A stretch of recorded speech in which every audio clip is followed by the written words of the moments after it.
Askew and I'll be your host today. I'm joined by my colleague Lauren, who will also be your other host today.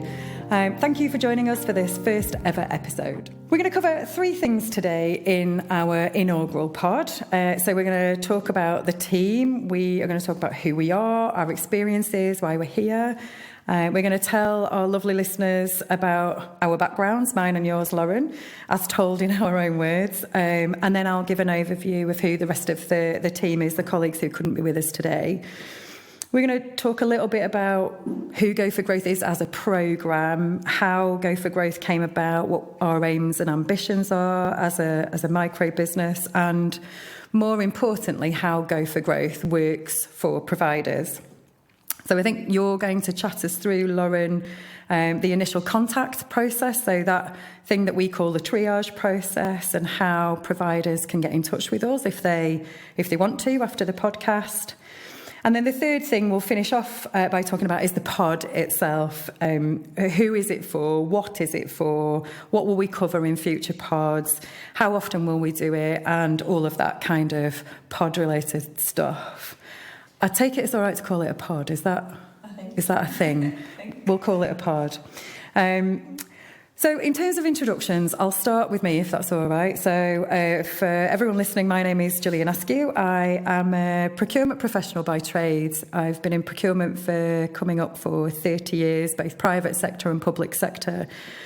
I'm a long-standing micro business owner working for the public sector, and I guess that's relevant when we're talking about Go for Growth and my background, because it means that I've walked a mile in both pairs of shoes. So I understand procurement, the challenges in public sector, the regulatory environment, the process environment, but I also understand how that looks and feels and translates for providers, especially for micro, small providers, the voluntary sector, rather than larger counterparts, some of the unique challenges that small providers have.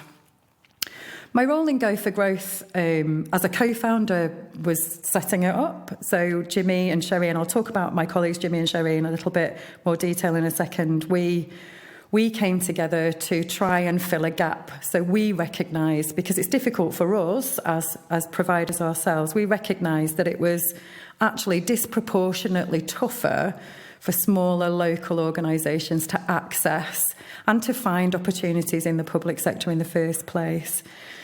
And that this ambition in the public sector, which is real, about wanting to access all that talent in the marketplace, we recognised that there was just a real difficulty in those things coming together.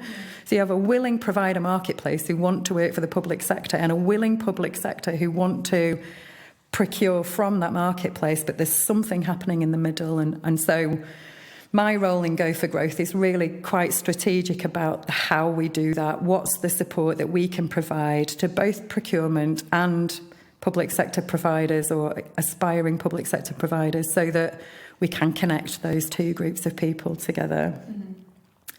And I think I'm really excited about the podcast. It's not my comfort zone. I know and understand that getting information to different sets of people means we need to be creative, and I'm really happy that we're trying something just a little bit new actually with the podcast.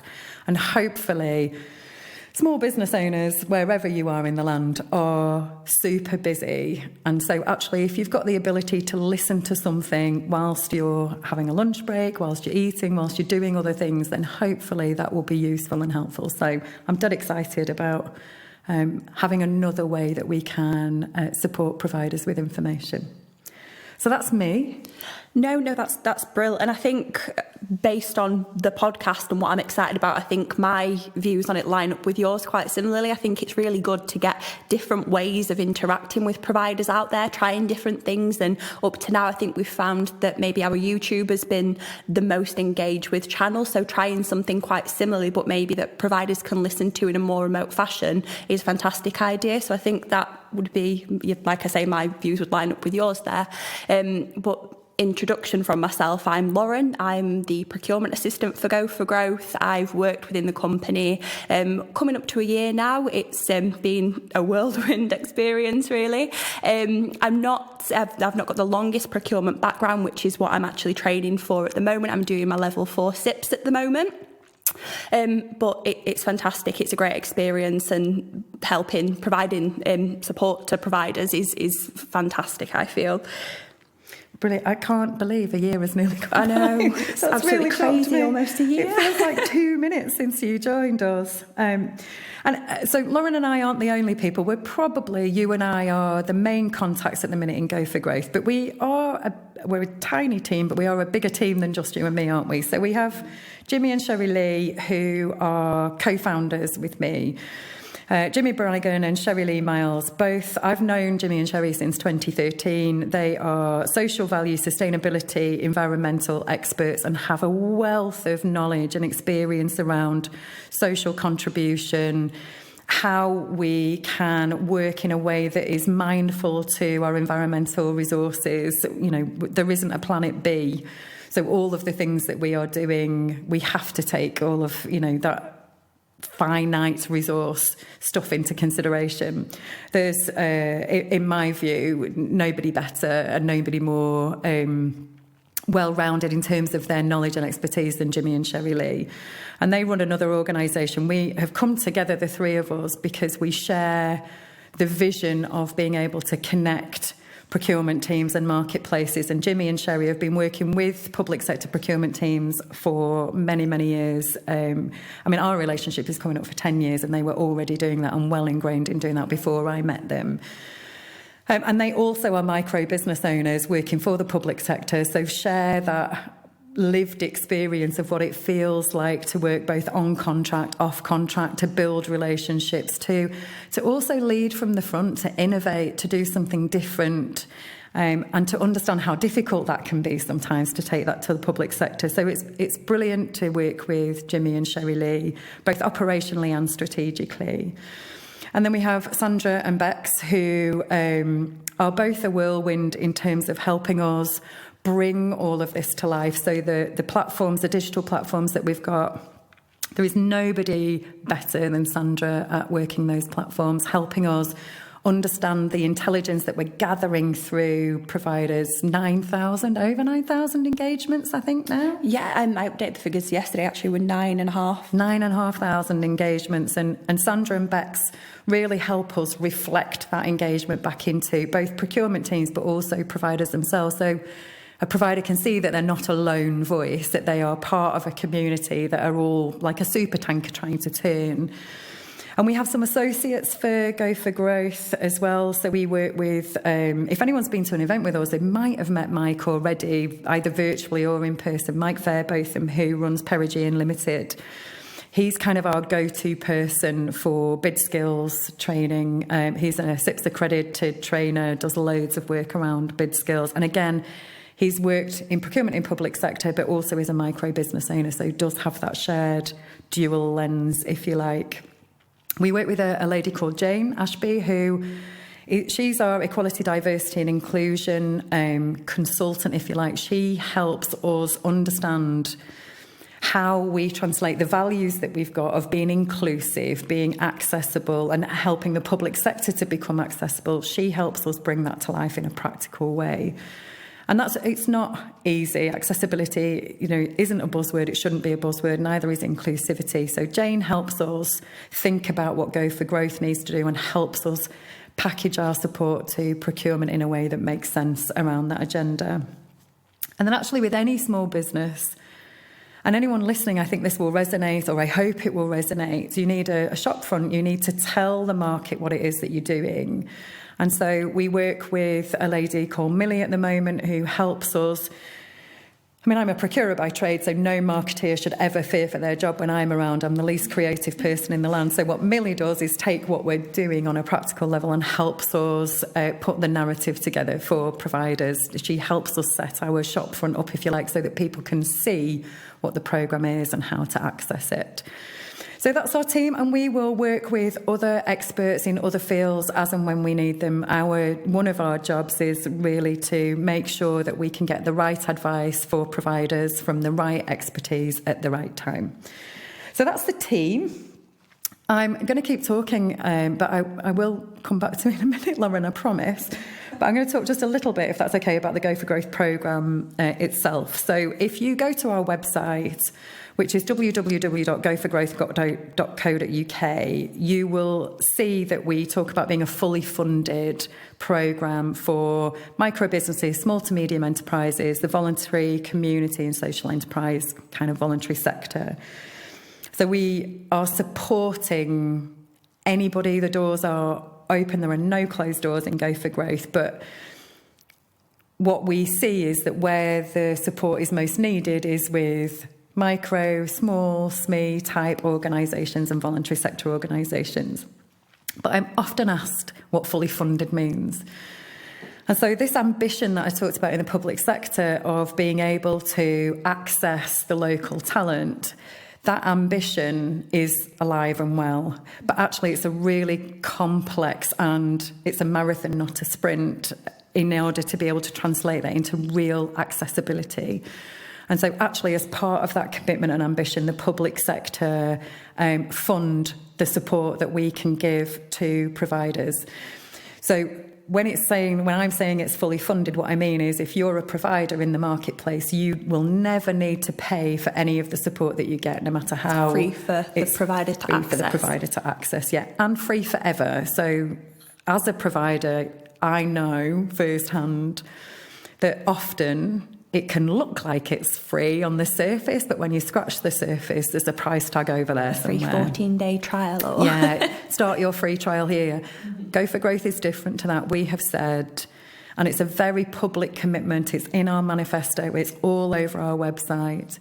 Our commitment is to the marketplace that we will never charge you for the support that we give you. If you need support that is different to Go for Growth or bigger, so we don't bid right for people, we don't typically do big bid reviews.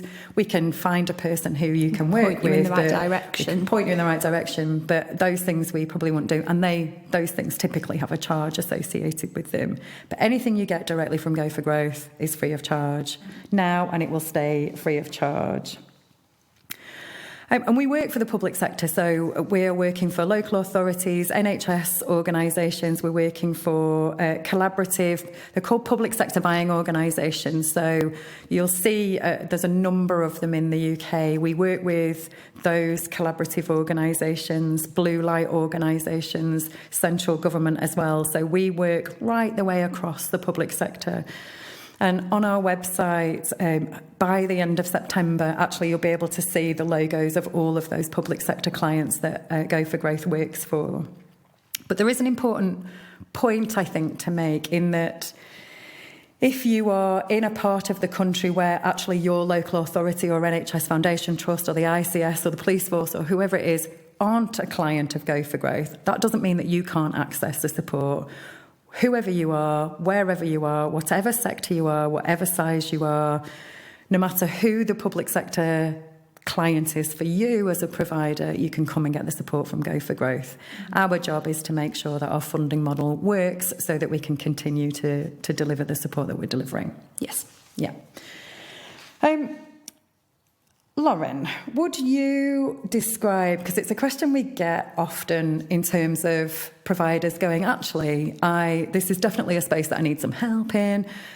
How do I get in touch with you? And what's the first step that as a provider I might feel when I do come to you?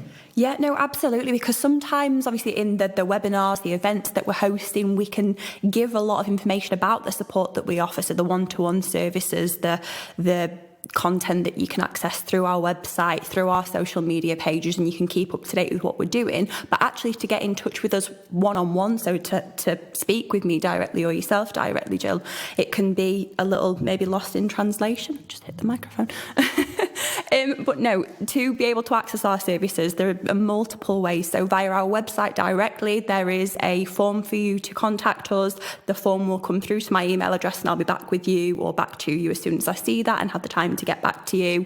You're able to book a one-to-one session via our calendar booking link. If you are wanting the calendar booking link, we are just actually in the process of getting that out on our channels. It'll be shared, but also you can email us, you can call us. Our details are available on our website. Just reach out and you're welcomed. We'll be back with you and we'll arrange something as soon as we possibly can.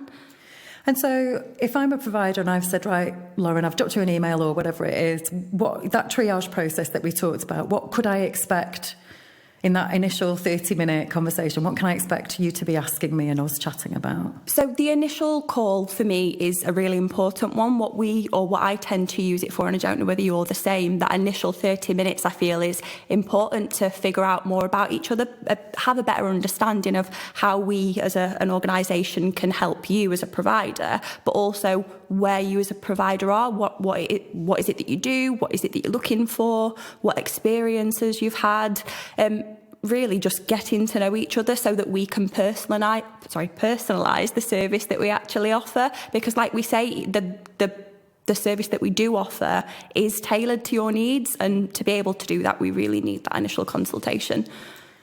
And I guess that, and we would say this, we would like to think that we're super unique, wouldn't we, as Go for Growth? So, there's a bit of poetic license with what I'm about to say, because we might not be very unique at all, but what we are trying to do, I think, for providers is to create an individual journey that you go on, something that's relative to you, something that's proportionate to you, that's in line with a provider's own ambitions. We're not asking you to fit into our mould. We're trying to fit the Go for Growth support platform programme. Exactly. I think everybody develops in a different way. Everybody learns in a different way. Everybody will develop in a different way, which is why I think it is really important and special that we do that. Yeah, and ambitions, I think sometimes it's really good to be able to chat through those ambitions with somebody, not to sense check them. We're not going to tell anybody their ambitions are wrong or inappropriate, but actually just to have that sounding board of, here's what I'm trying to aim at, and here's the role that I think the public sector can play in it, and here's what I might be struggling with, so here's the help that I think that I might need, and to get a sense of how you can access support in that initial conversation then gives a provider choices, and we're an opt-in programme, so you can come and get as much or as little as you want from Go for Growth. Most of the organisations we support will come in for a bit, get the support that they need, go away, do something with that, and then maybe come back another time or later to work on something else with us. We're a community, I think, in that sense, and we are quite flexible and light touch, so you choose as a provider how intense you want the relationship to be and when it's really right and relevant for you to get the support. And then if you need leaving alone for a bit because you want to consolidate that, it's absolutely fine. Yeah, it's not like a 6-week course that you come and it's set and it's all in for a full 6 weeks and then nothing. It's you tap in and tap out as and when you need us. When a bid opportunity comes up and you're needing some support around a certain application, there we are. Or if you're not understanding something that you're working towards, again, tap in and we'll help you as and when. Yeah, no, absolutely. And I think it's really important. Nobody wants spamming every 2 minutes, even if it's helpful help, if that makes sense. We'd rather providers chose when they tapped in rather than us pushing stuff out all the time to people. Which, it doesn't naturally segue into podcast, but I'm going to segue into podcast. Thinking about why would we do a podcast for, to get information out. And I mentioned it a little bit, didn't I, about actually not everybody has time to or can or wants to just read or watch things all of the time. So having something that's audio-based could be really helpful and actually gives us a different way of accessing some of the help and support. And so at Go for Growth, I guess what we try and do is tackle the top issues that people that we're engaging with in the provider marketplace tell us about. And the podcast will be a place for us to chat about those issues, those challenges, those barriers, and more importantly, to communicate what the public sector are doing. You know, if things are changing on the back of that intelligence, what's changing? How is it changing? We've got a whole new set of public sector regulations coming. The bill is going through Parliament at the minute. That's going to really change how providers access the public sector. And it should be easier, but actually getting up to speed will be complicated. So being able to just chat about those things as opposed to having a live webinar on it, or in addition to having a live webinar, it should be really useful. And I've forgotten who we are hosted by. Lauren, remind me who our host is. Is it something to do with vegetables? Yeah, at the moment it's Buzzsprout. Buzzsprout. Yeah, Buzzsprout. So, but then you can access the podcast through... Yeah, you won't necessarily use Buzzsprout to find the podcast, listen to it. We can share a link which would take you there, but also we'd be accessible via, say, Apple Music, Spotify. We'll also upload a video version of the podcast to YouTube if YouTube was your preference, but there'll be multiple ways to access. Cool. I do like the name Buzzsprout. I do. I definitely do. So today is the first one. What's coming next, Lauren?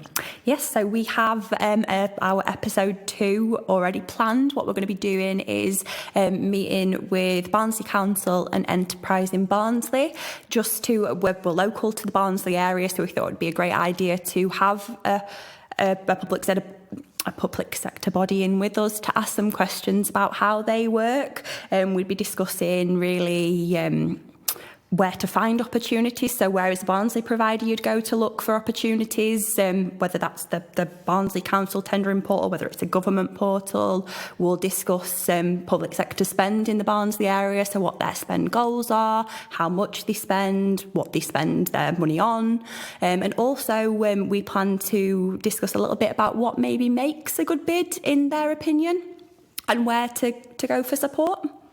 So that sounds like not to be missed podcast if you are either in the Barnsley area wanting to work for the public sector more generally, or if you're aspiring to have Barnsley public sector organisations, whether that's the council or whoever, as a potential customer. There should be some really useful information in that next podcast, shouldn't there? No, absolutely. I definitely think, like you say, not one to miss. And it's not just if you are a provider in the Barnsley area, because I'm sure that what Barnsley Council have to say and Enterprise in Barnsley would be similar across the UK, or I'd like to think it would be fairly similar. No, I agree. I think that, the information is transferable. There'll be some subtleties that are distinctly, so the spend number will be different in Barnsley to somewhere else, but the process of it will be very similar across the whole some public tips and sector. tricks and what they spend the money on, that kind of thing, would it? So very broad, but especially if you are in the Barnsley area, definitely. Brilliant.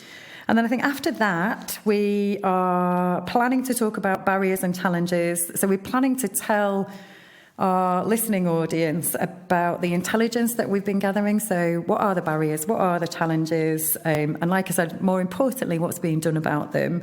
There's a thing in the public sector called the Standard Selection Questionnaire. If any provider has ever gone through any kind of competition to win work, whether that's a contract, a framework, a dynamic purchasing system, any real sort of competitive process, at the front end there's this thing called the Standard Selection Questionnaire, SSQ.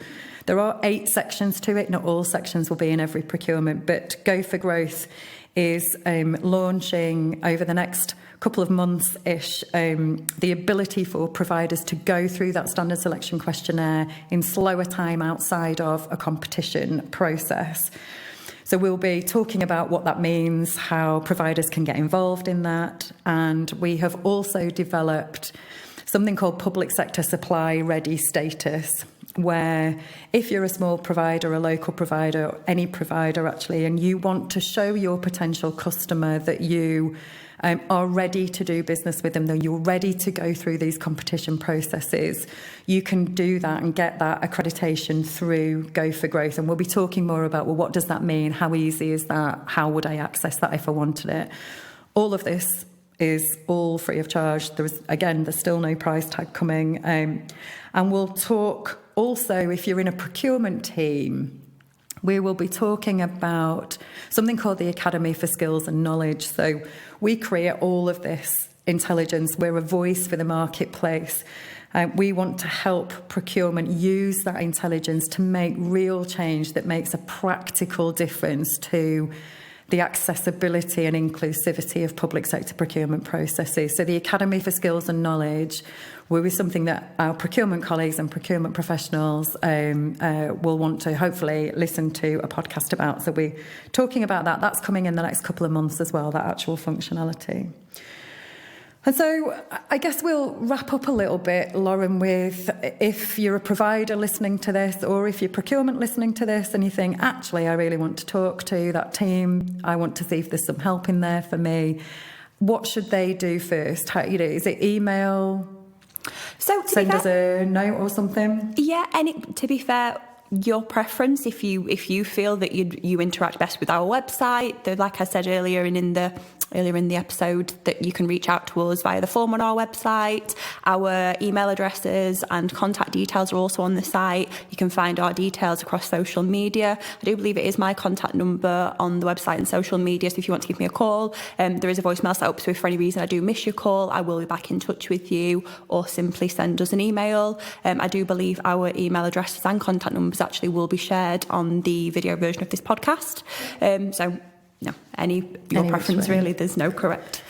And I think the thing we would say is do get in touch. We would love to hear from you. We are here to help. That's our reason for being, is that connectivity between procurement and the provider marketplace. So if you're a professional procurer thinking this is a space I would like to learn more about, or if you're a provider going, I actually really want to do more business in the public sector, just give us a shout and we will do what we can to help. I think that's it. There's no silly question. And I actually always tell providers that it helps us. The more that you tell us, we're building content to support the market. And if people don't tell us what it is that they are struggling with, we can't build that content. So the more that we learn, the more we can help. So absolutely, don't hold back. No, that makes sense. Brilliant. That's it for today. So thank you for listening. I hope you stayed with us through this whole first episode, and hopefully we'll see you in future ones. Yes, Thanks, Lauren. Thank you.